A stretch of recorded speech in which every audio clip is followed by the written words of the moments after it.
Hola, soy Luis Alberto Acuña, licenciado en Ciencias de la Educación, profesor de Filosofía, Psicología y Teología y diplomado en Eneagrama. Mi vida profesional se dedicó a la formación de docentes. Esa tarea de formar formadores me llevó a buscar herramientas que me ayudaran en el acompañamiento, en el crecimiento tanto profesional como humano y cristiano. Y me encontré ya en la década del 90 con el libro de Helen Palmer, El Eneagrama, libro que me abrió un panorama impresionante. Al poco tiempo fui invitado a participar en unas conferencias del padre Raoul Bradley, jesuita, aquí en la Compañía de Jesús en Córdoba, el cual ya daba curso de formación docente en el Colegio Máximo de la Ciudad de Buenos Aires, cuyo rector era Jorge Bergoglio, el actual Papa Francisco. En dicha conferencia, él mostró las conexiones entre las virtudes cristianas y las pasiones con la herramienta del eneagrama. Para dar un ejemplo de mi sorpresa, fue con qué claridad mostraba la manera en que la tipología 1, muy perfeccionista, queriendo hacer todas las cosas bien, caía fácilmente en el enojo, en la ira y en la bronca. Y cómo esa conexión que tiene el 1 con el 7 establecía un camino de solución, ya que el 7 se caracteriza por la alegría, el disfrute de la vida. El 1 tenía que aprender a disfrutar los momentos lúdicos como lo hacía el 7. Esta facilidad de entender estas cosas me llevó a profundizar sobre estos temas y encontré muchas conexiones entre esta interesantísima herramienta llamada Eneagrama con las enseñanzas de muchos maestros de espiritualidad del cristianismo ya desde los comienzos del mismo. Y es mi intención justamente compartir algunos de estos encuentros entre estas dos líneas de formación de personas. Así que voy a compartir unas diapositivas para que me puedas explayar en este tema. Eneagrama y la espiritualidad cristiana.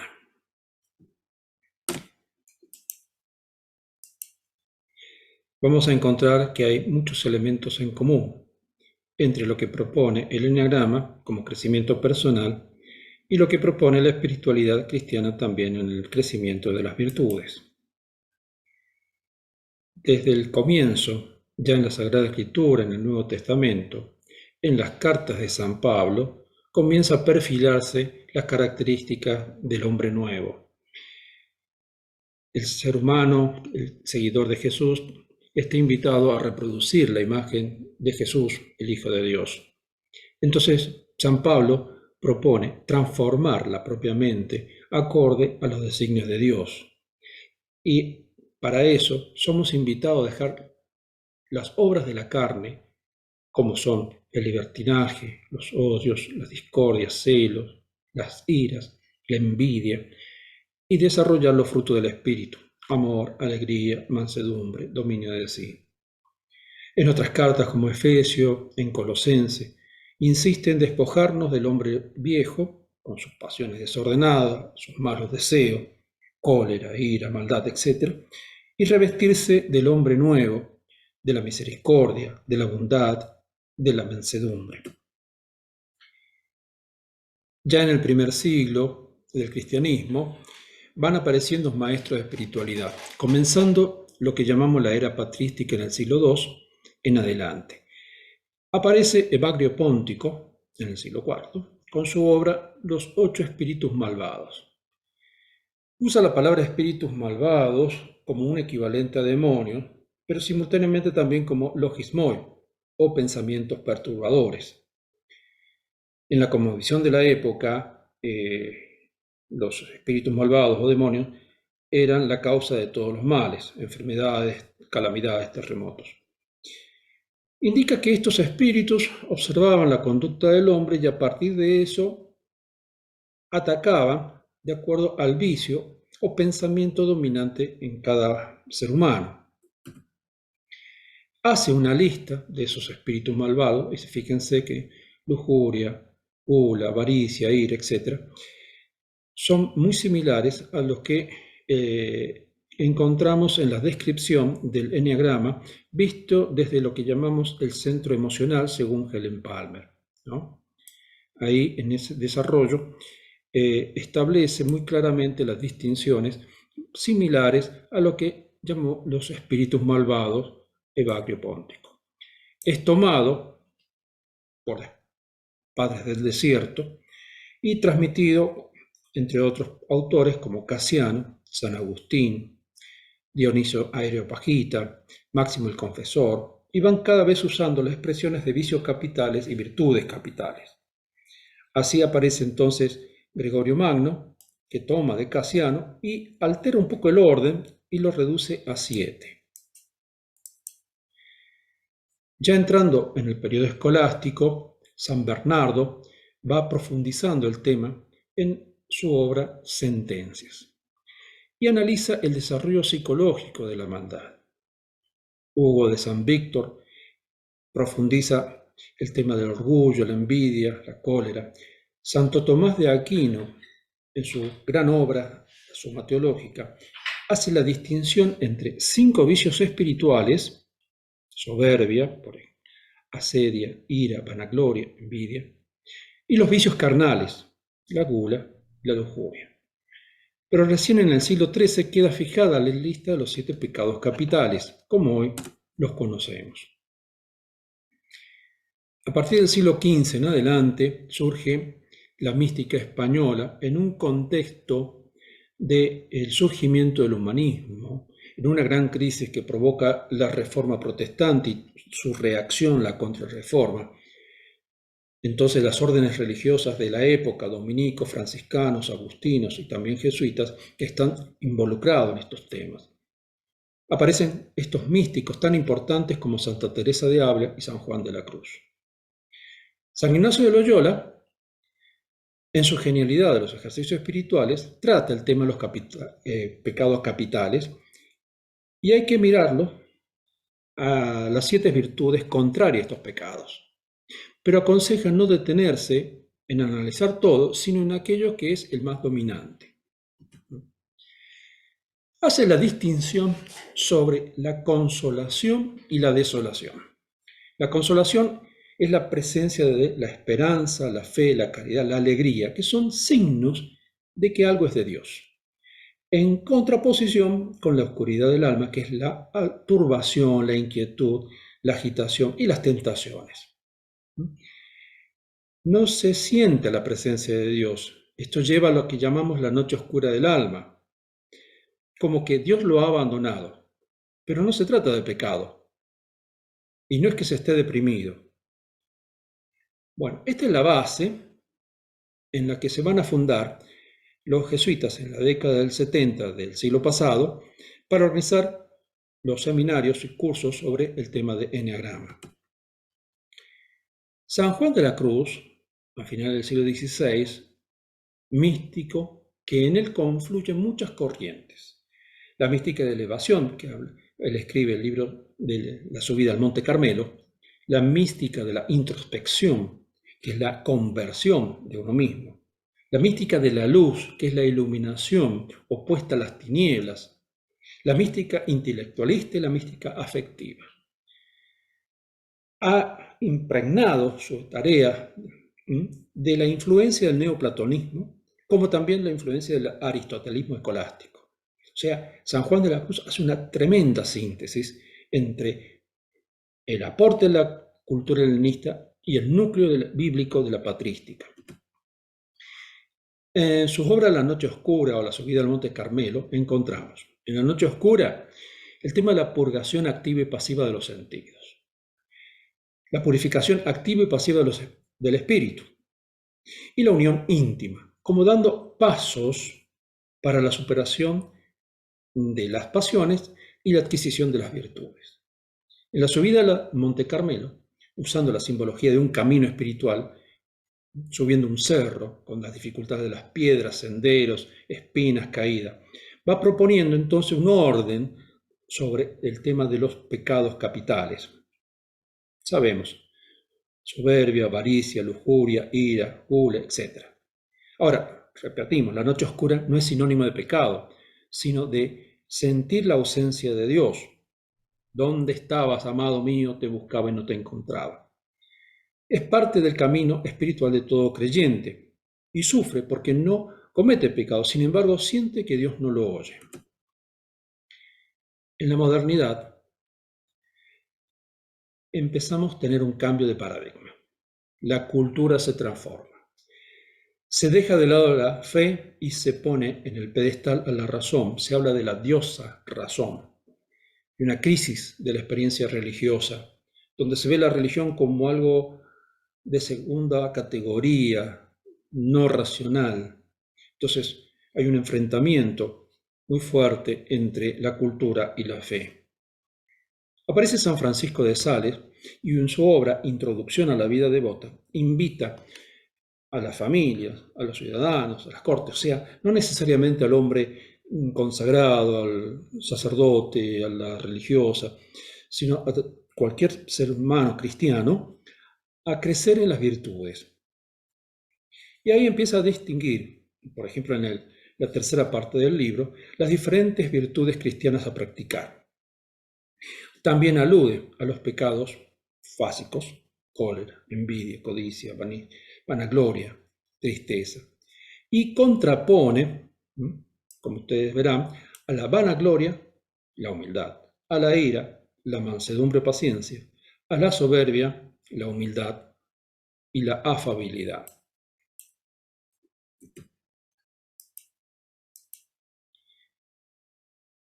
Seguimos en la teología contemporánea, ya en el siglo XX. Aparece el Concilio Vaticano II como una terrible revolución que, con la consigna de volver a los orígenes, genera una renovación de la teología. La teología se había encerrado frente a las críticas de la modernidad, especialmente la ciencia y la filosofía básicamente ateas. El concilio promueve el diálogo con la cultura, con las ciencias en general y en especial las ciencias humanas: sociología, antropología, lingüística, economía, psicología. Además, el diálogo ecuménico es el encuentro con las otras tradiciones religiosas, tanto dentro de las cristianas, como los caudillos y también los islámicos, pero también se abre al budismo, al hinduismo, al shintoísmo. Esto renueva y abre a la teología católica de una manera tremenda, porque rehace el pensamiento, la fe se cuestiona de una manera diferente. El aporte de la cultura, de la ciencia, de las otras tradiciones, incluso las ancestrales, como la sabiduría de los pueblos, enriquecen la teología moral, la teología espiritual, la bíblica, la antropología teológica, etc. De manera que las décadas del 60 y 70 se transforman en un hervidero de iniciativas renovadoras, ¿no?, y una renovación total de las miradas. Los que toman con auge, con entusiasmo, el análisis del eneagrama son los jesuitas en la década del 70. Ellos, como hijos y seguidores de San Ignacio de Loyola y sus ejercicios espirituales, ven en el eneagrama que tiene mucha sintonía con el tema del trabajo de las pasiones y pecados capitales. En la Universidad Jesuita Loyola de Chicago, el padre Robert Osch introduce el eneagrama en los cursos de experiencia religiosa, junto con otros jesuitas y expertos. Entre ellos aparece Helen Palmer, doctora en psicología y profesora de la Universidad de California en Los Ángeles, que se conecta con Robert Osch en el Centro de Renovación Jesuita de Cincinnati. Carlos Alemani organiza el Simposio Internacional sobre Psicología y Ejercicios Espirituales, convocando a especialistas de distintas corrientes y escuelas psicológicas, entre las cuales obviamente aparece el tema del eneagrama y la espiritualidad. Entonces, Robert Osch empieza a mecanografiar apuntes. Empieza a desarrollarse la etapa de la traslación de la tradición oral del eneagrama hacia una tradición escrita. se produce el primer Congreso Internacional de Enneagrama en la Universidad de Stanford, en California, en 1994. Año en que también Helen Palmer publica en español el texto de El Enneagrama, que después va a trabajarlo en otro texto llamado Enneagrama en el amor y en el trabajo. Alemani, Carlos García Monge, trabaja en el texto Psicología y Ejercicios Ignacianos. Melendo Maite, Enneagrama y Discernimiento. James Empereur, jesuita norteamericano, habla sobre el trabajo en la dirección espiritual con el enneagrama. Y así van apareciendo investigaciones de otros autores de distintas congregaciones, ¿no? Piesing, Nogosek, O'Leary, que son de distintas corrientes religiosas, carismas religiosos dentro del cristianismo. Bueno, Schitcher, Susanne, Benedict, Pina, Jean Montbourquet, misionero oblato de María Inmaculada, Richard Rohr, franciscano, Albert Andreas, evangélico, Ansel Brun. Bueno, iniciamos un capítulo muy importante respecto al tema de las objeciones que se le hicieron al enneagrama dentro del ámbito de la Iglesia Católica. El diálogo entre la psicología y la espiritualidad, generado a partir del Concilio Vaticano II, fue tan fuerte, fue tan intenso, pero no todo el mundo lo aceptó. Hubo reacciones de resistencia frente a esto. Uno de los más importantes fue lo que apareció en un informe llamado Informe Provisional Jesucristo Portador de Agua Viva. El concilio provocó un tsunami dentro de la iglesia, ¿no? Habían grupos entusiasmados sobre el tema del diálogo con la psicología, la sociología, obviamente la antropología cultural, el diálogo con las otras religiones, haciendo estudios de religiones comparadas, se avanzó muchísimo. Sin embargo, hubieron grupos conservadores, muy restauracionistas, fundamentalistas, que se resistieron a este diálogo y consideraban a la psicología como una cuestión del diablo.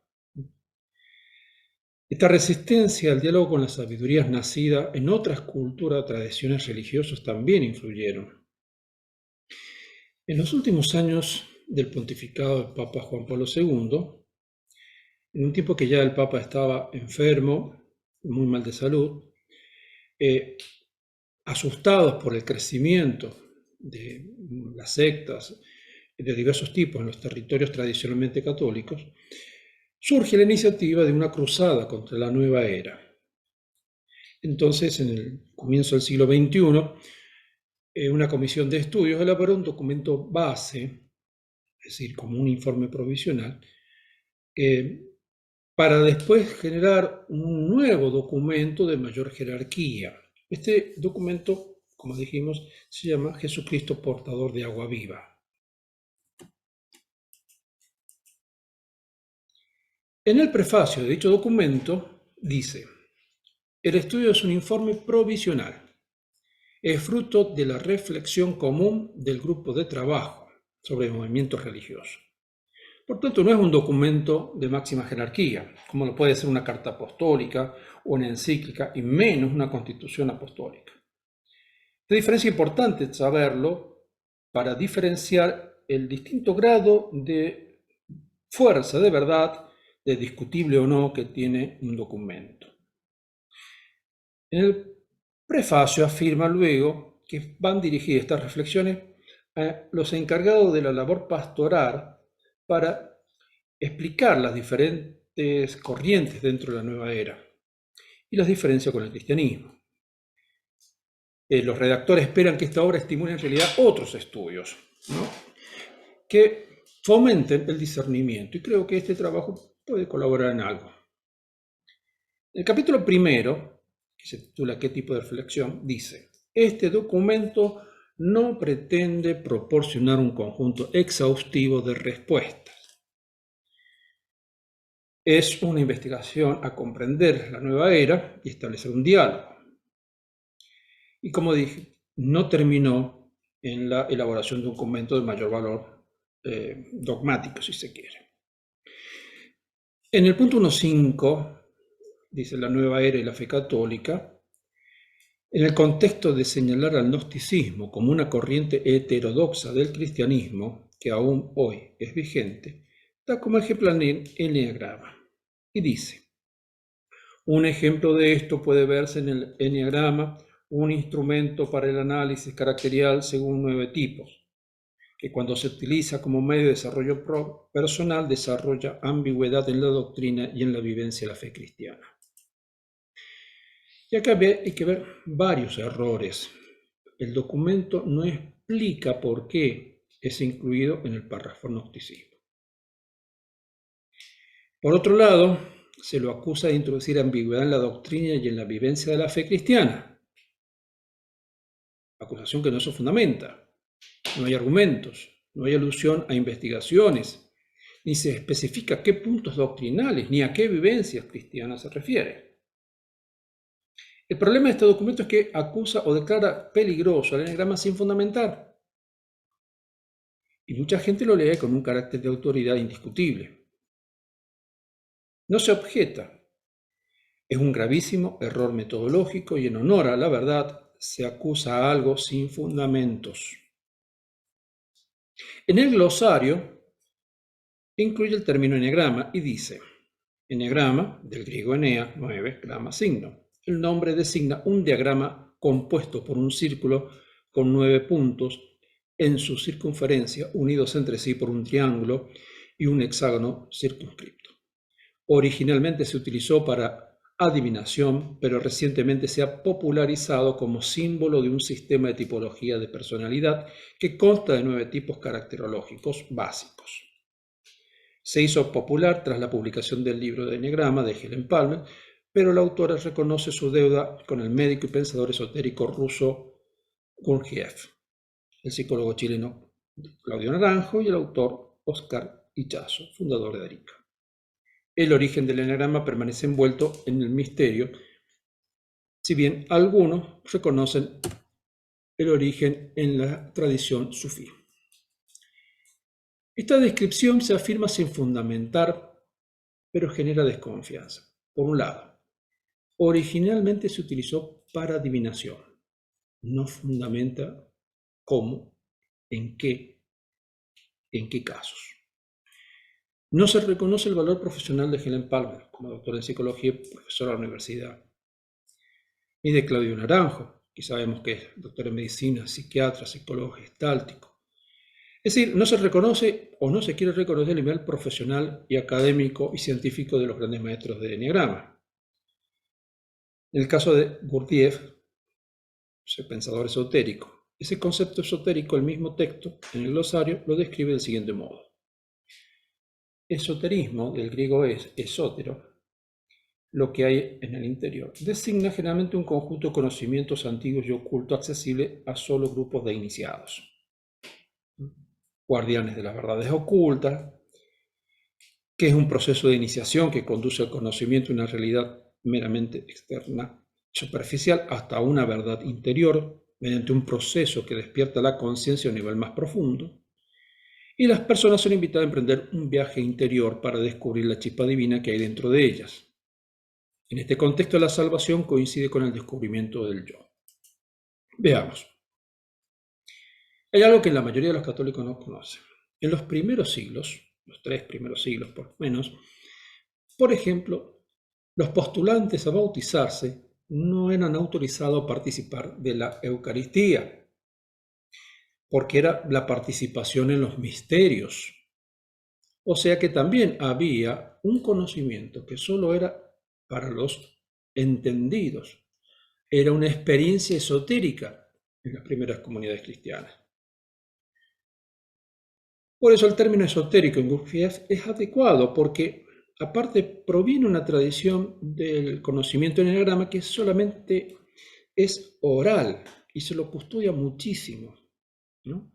Porque lo que importa es la experiencia, lo que se vive. Hoy el enneagrama vive una explosión de divulgación que hace que muchísima gente lo conozca, se interese, quiera avanzar en el conocimiento del eneagrama, pero a su vez tiene una gran debilidad, que con nuestra mentalidad occidental es prácticamente un poco consumista también en estos temas, donde se busca simplemente saber de qué tipo soy y ya está. No se entra a la experiencia, solamente uno quiere saber cuál tipo soy y se queda en la superficie. Eso por un lado. Por otro lado, hay una afirmación del documento que dice: en este contexto la salvación coincide con el descubrimiento del yo. No se dan los fundamentos, no se analiza ni se dice por qué. ¿A qué se refiere con que la salvación está en el descubrimiento del yo? Como síntesis, este documento abarca una temática amplia y compleja y fue elaborada por diversos grupos de trabajo. No analiza el eneagrama, solo describe el gráfico o sea el símbolo.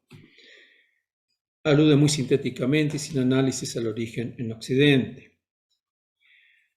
Acusar o señalar algo como cuestionable sin dar fundamentos o razones es de gran proeza intelectual o tal vez de intenciones sesgadas. No se fundamentan afirmaciones que hacen poner en duda lo que es el eneagrama. Por otro lado, se lo afirma como un camino de salvación sin Dios, o sea, como un camino religioso, pero no se reconoce que el eneagrama es un mapa de autoconocimiento independiente de las religiones. El actual Papa Francisco, Jorge Bergoglio, antes de ser Papa fue cardenal de la Arquidiócesis de Buenos Aires y antes fue provincial de los jesuitas de Argentina. En esa época conoció y autorizó el uso del eneagrama en los cursos que dictaba el padre Raúl Bradley, curso dictado en el Centro en Todo Amar y Servir, que funcionaba en la Iglesia Porteña El Salvador, curso que también se dictó en el Colegio Máximo de San Miguel, Buenos Aires, siendo en ese momento Jorge Bergoglio su rector. El padre Bradley también recorría distintas comunidades jesuitas de Argentina en la década del 90, dictando sus cursos. Por ejemplo, en la Compañía de Jesús en la ciudad de Córdoba, que posteriormente se ha seguido dictando en el Centro Manresa en la Universidad Jesuita de Córdoba. Siendo ya Papa, en el 2013 participó de la Jornada Mundial de la Juventud. Allí tuvo un encuentro con el CELAM, la Conferencia Episcopal Latinoamericana, y otros invitados. En dicha conferencia abordó distintos desafíos de la Iglesia Católica Latinoamericana y también del mundo. En ese contexto, en un comentario breve pero muy sustancioso, se expresó respecto al eneagrama. Básicamente afirmó: no tengo nada contra el eneagrama. Solo hizo una crítica, especialmente a los jesuitas que lo usaban en los ejercicios ignacianos, donde había que centrar el objetivo de dichos ejercicios en el encuentro misericordioso con Dios a través de Jesús, y no quedarse en un mero estudio de la psicología de la personalidad. El texto del Papa Francisco dice: no tengo nada contra el eneagrama, pero cuando vos te encontrás que en un curso de ejercicios espirituales, la primera semana de los ejercicios se hace en base al eneagrama para conocerte a vos mismo, decime dónde termina el coloquio de misericordia con Cristo resucitado. El autoconocimiento es bueno, pero no es la misionalidad discipular que estamos buscando. De este modo, el Papa orienta el uso del eneagrama y de los ejercicios ignacianos, dándoles a estos el criterio y abordaje epistemológico que evita confundir los ejercicios ignacianos con meros cursos de autoconocimiento y no caer en una hermenéutica psicologista de dichos ejercicios.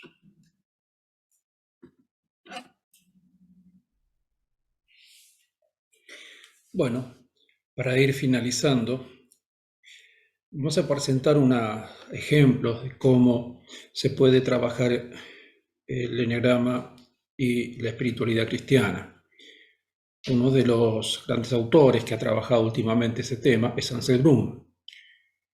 En varios textos ha trabajado el tema.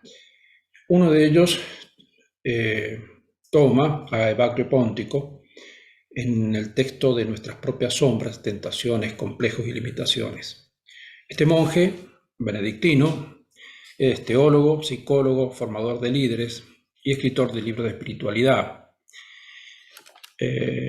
Nada improvisado, por lo tanto. Entonces, trabaja tomando los elementos de la psicología junguiana para comprender las descripciones que Baglio hace de los pensamientos, los logis moi, o llamados espíritus malignos, ¿no? Toma elementos, por ejemplo, de lo que Carl Jung habla del lado oscuro del alma, las sombras. Es aquello reprimido en la psiquis humana que está en contradicción con los principios conscientes. Entonces la sombra es lo rechazado, lo escondido, lo negado, que sigue presente y activo, ¿no?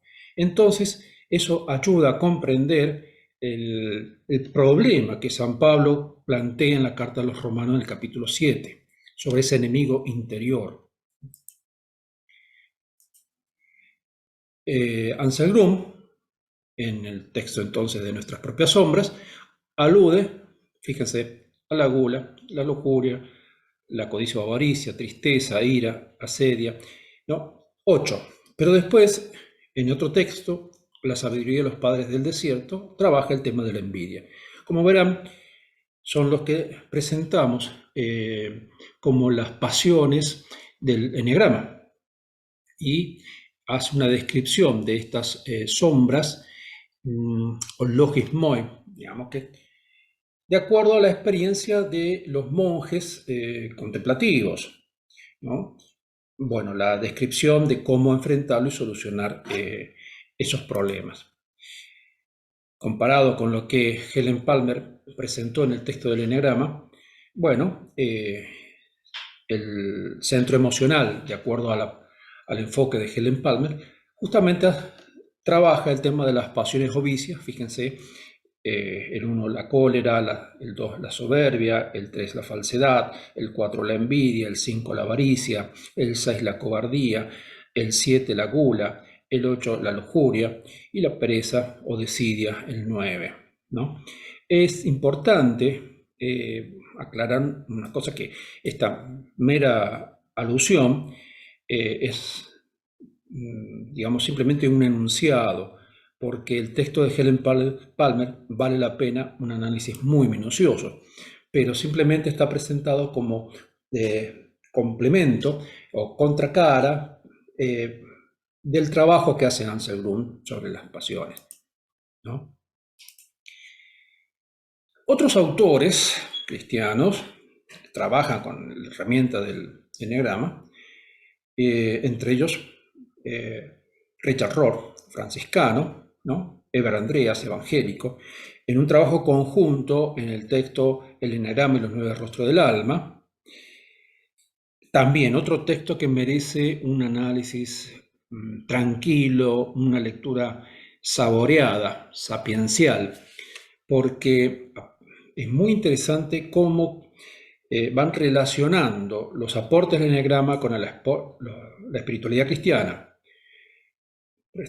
Por ejemplo, en el prólogo y en el capítulo introductorio, titulado El gigante dormido, son una espectacular síntesis de la historia de la búsqueda humana del autoconocimiento, así como una precisa asociación de las enseñanzas de los grandes santos, maestros de espiritualidad y de teología, por ejemplo, Santo Tomás de Aquino, San Ignacio de Loyola, con una indicación de las distinciones tan certeras de la estructura de personalidad como lo hacen Jung, Karen Horney. De este trabajo solamente voy a aludir cómo relacionan o analizan ciertas características de santos y personalidades cristianas que encajan con algunas de las tipologías del eneagrama. Bueno, no voy a tratar de ser extenso, al contrario, sintético. Cada uno de estos personajes merece un estudio más detenido, pero para simplemente encontrar asociaciones.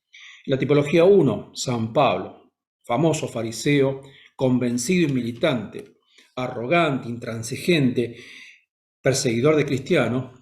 Con su conversión transforma todo esto, ese celo por el deber se transforma en el celo por el evangelio, ¿no? Justamente esa autoexigencia de perfección, de hacer el bien, pero experimenta que lo aprueba, pero termina dándose cuenta que en vez de hacer el bien que aprueba, termina haciendo el mal que no quiere. Esto lo describe en esa lucha interior que aparece en la carta a los Romanos capítulo 7.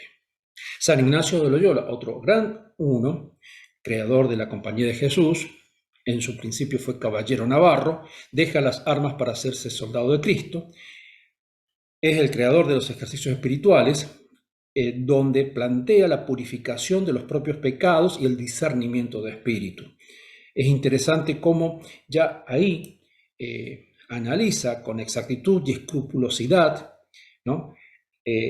Una autoinvestigación de uno mismo, revisando las motivaciones con las cuales se mueve. Y marca ahí, por ejemplo, la autoexigencia de la mayor perfección que le llama el magis. Hacer lo máximo que uno pueda cada día, ¿no? Para seguir, otros ejemplos.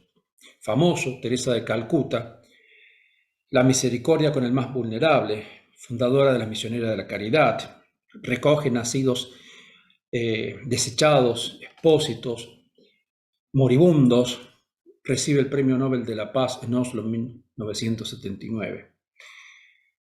El 3, tomamos al Jacob, el impostor del Antiguo Testamento, preferido de su madre Rebeca, competitivo con su hermano Saúl, engaña a su padre Isaac, ya anciano y ciego, se hace pasar por su hermano, para recibir la bendición. Tiene que escapar por el enojo de su hermano y en su vida sueña con una escalera donde suben y bajan ángeles. Es una imagen simbólica muy interesante sobre el ascenso y descenso respecto a las pretensiones del 3, ¿no? El tema del ascenso y descenso frente al éxito.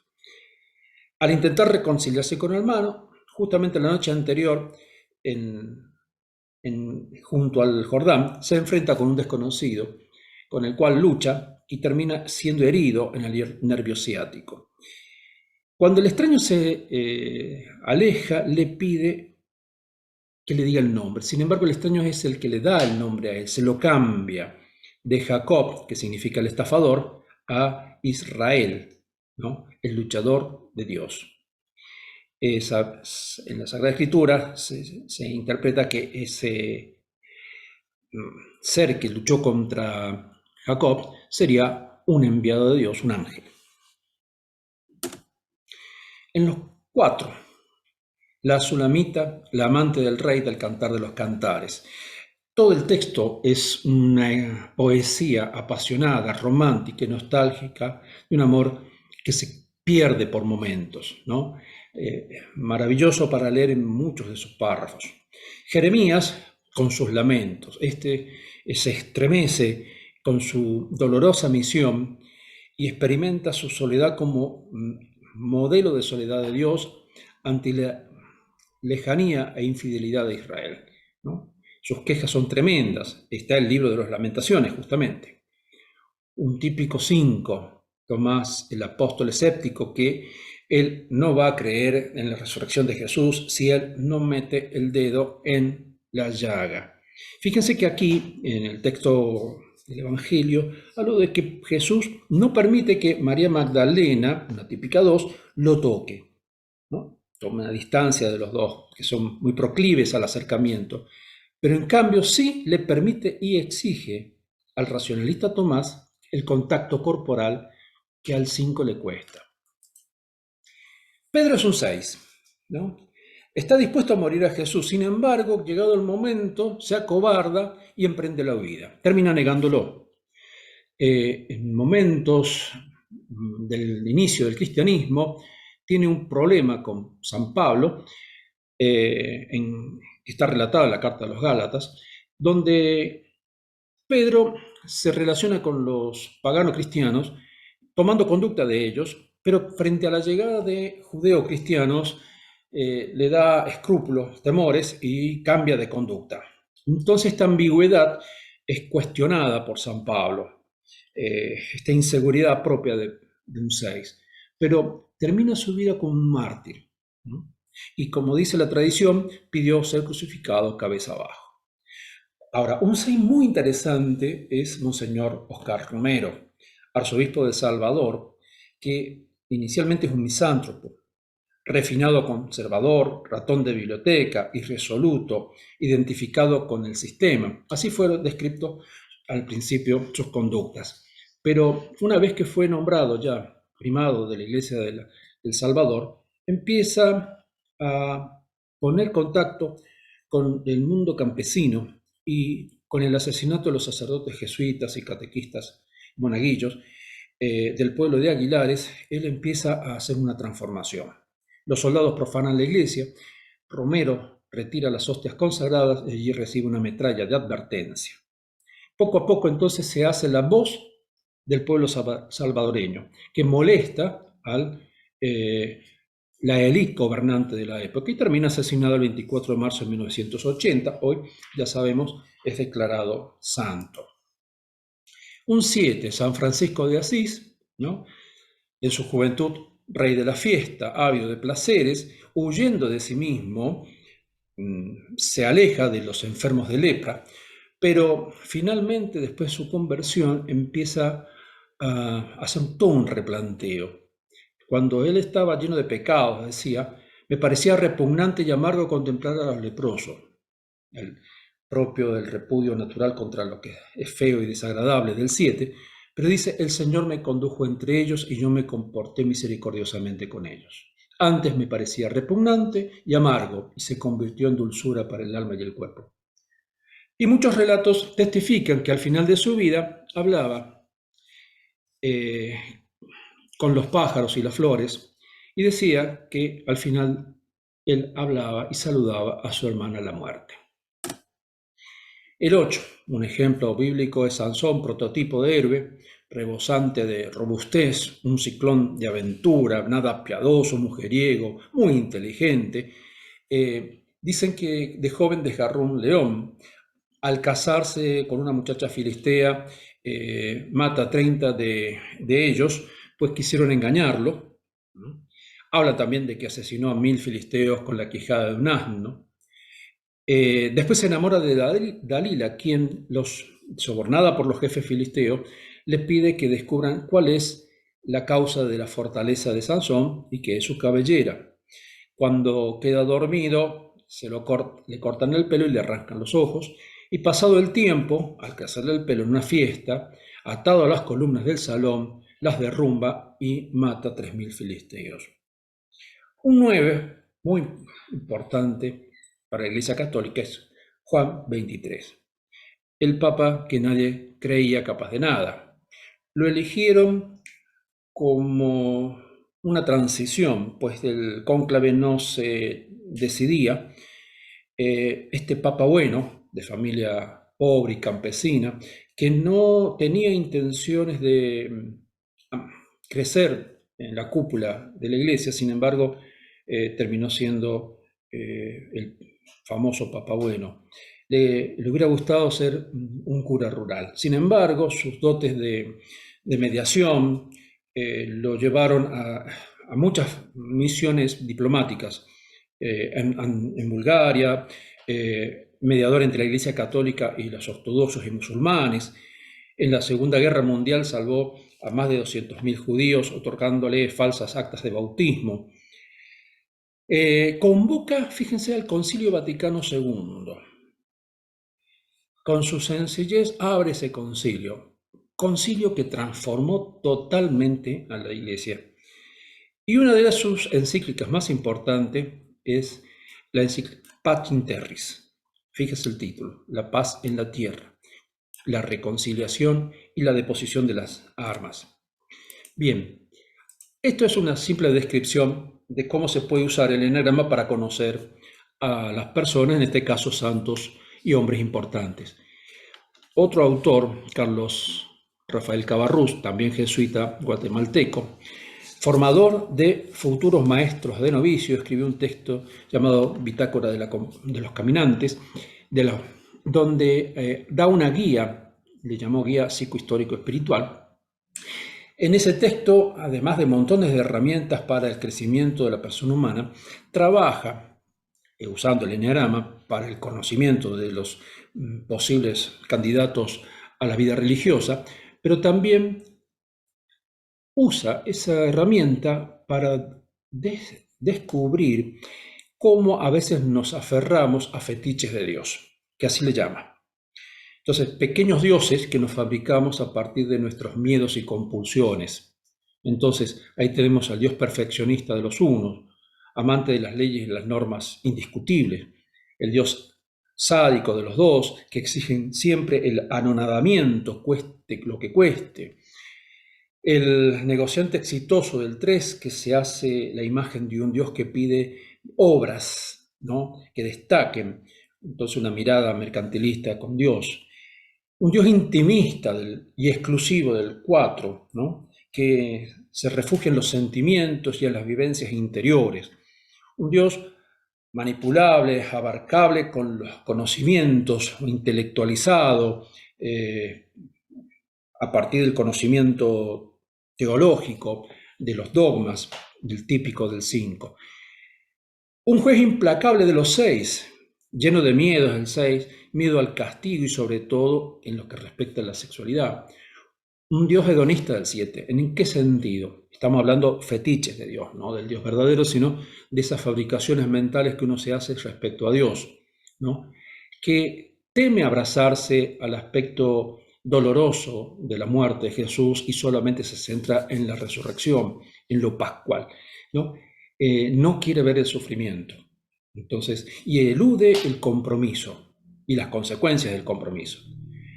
El Dios todopoderoso de los 8, ¿no?, que busca un Dios poderoso, prepotente, vengativo, como en muchos salmos del Antiguo Testamento es descrito, el Dios de los ejércitos que vendrá al final de los tiempos con los terrores apocalípticos aplastando a sus enemigos.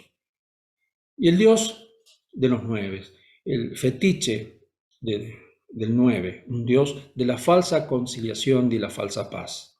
Un Dios que pide ser mansos como la paloma, de la falsa conciliación para no hacerse problema, de la falsa paz, como algunos dicen, la paz de los cementerios. Un Dios que no exige la radicalidad del compromiso, sino el bienestar del sin conflicto.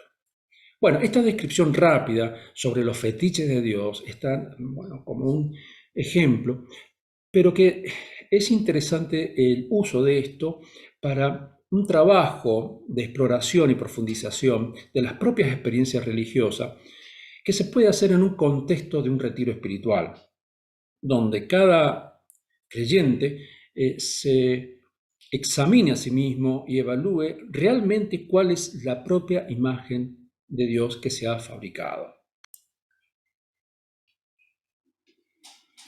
Bien, para ir finalizando, recordamos, la espiritualidad cristiana tiene un objetivo muy claro, que cada cristiano sea semejante a Jesús, el cual es el modelo del hombre nuevo, y el ser humano debe morir al hombre viejo. O sea, exige una lucha interna para dejar las conductas destructivas del hombre viejo, el hombre carnal, y consumir las conductas del hombre nuevo u hombre espiritual.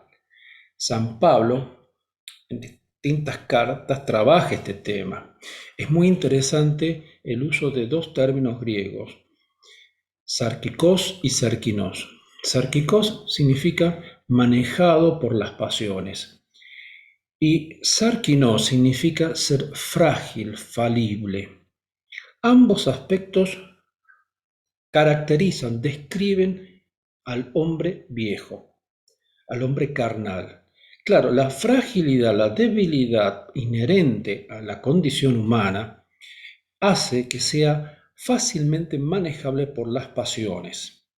Entonces debe reconocerse en esa situación que lo lleva precisamente a conductas irascibles de envidia, de maledicencia, de gula, etc. E invita a desarrollar al hombre espiritual. Recordemos que en la condición de ser falible es muy fácilmente vulnerable por los condicionamientos del mal espíritu. O sea, las insinuaciones o mociones del mal espíritu que lo llevan a actuar con conductas que son destructivas. Por el contrario, si el hombre espiritual neumáticos, es el término que usa San Pablo, el hombre que se deja llevar por los criterios del Espíritu, o la voluntad de Dios, se dice mucho, crece en paz, armonía, compasión, bondad, etc. Recordemos también en la carta a los Romanos, capítulo 7, Pablo describe dramáticamente esa lucha interior que tiene con esas dos leyes contrapuestas que experimenta en su propia carne, ¿no? Su debilidad, el enfrentamiento de esas dos leyes, en donde llega a afirmar que él ve el bien, lo aprueba, lo aplaude, pero termina haciendo el mal. Entonces, se descubre en esa fragilidad y necesita imperiosamente salir de ese enfrentamiento. En síntesis, hay una confrontación, una lucha entre el hombre viejo y el hombre nuevo.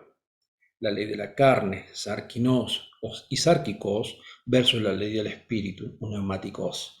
Vicios y pasiones versus virtudes.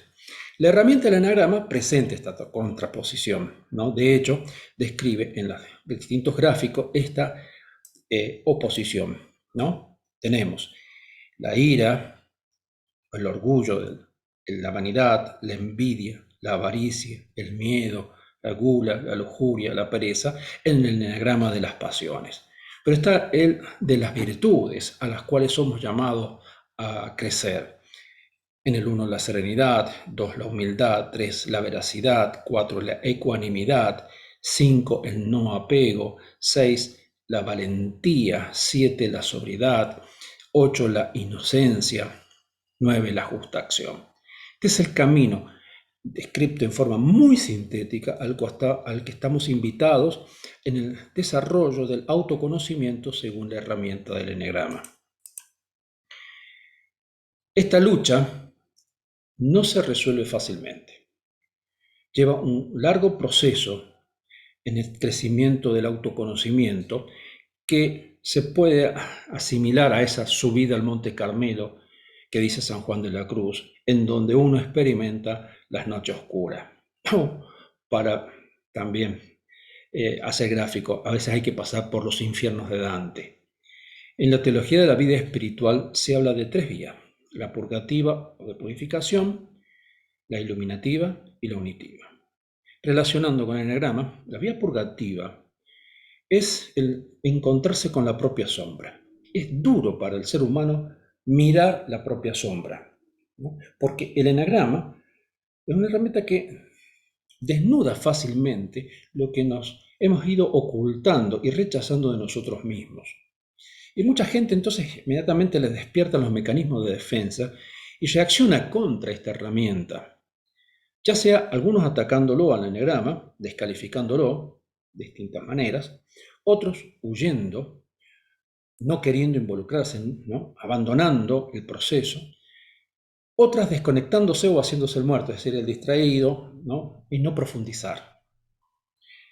Cuando uno ha aceptado enfrentarse a la sombra, ¿no? Entra en otra etapa que es la vía iluminativa, una etapa donde empieza a descubrir la faceta de los eneatipos, en donde uno se descubre en uno de los eneatipos, se identifica en una de las tipologías y va viendo que esa tipología tiene a su vez flechas de conexión con otros eneatipos que lo enriquecen o empobrecen, alas de relación, niveles de desarrollo y madurez o de lo contrario, instintos básicos que están actuando detrás. O sea, hay una complejidad enorme dentro de esta herramienta llamada eneagrama, que con el gráfico inicial parece algo muy simple, pero no lo es.